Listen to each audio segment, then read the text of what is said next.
The origins of the word Tibet. Tibet is a country that is known for its towering mountains and ancient Buddhist traditions. But have you ever wondered where the name Tibet comes from? The story of the name Tibet weaves through history and languages, crossing cultures and continents. Let's have a look at its etymology. The journey begins with the Tibetan word Pe.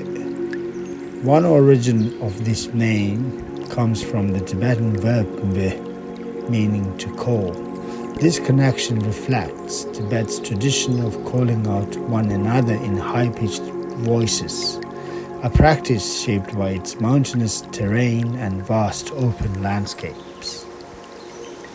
Topud, an old Turkic word meaning mountainous place, it perfectly captures the breathtaking landscapes of Tibet.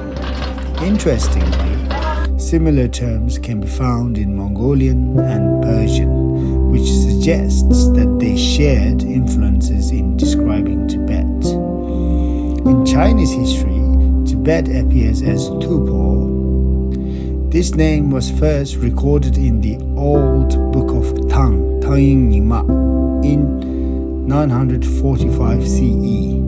It reflects the deep historical ties between Tibet and its neighbors.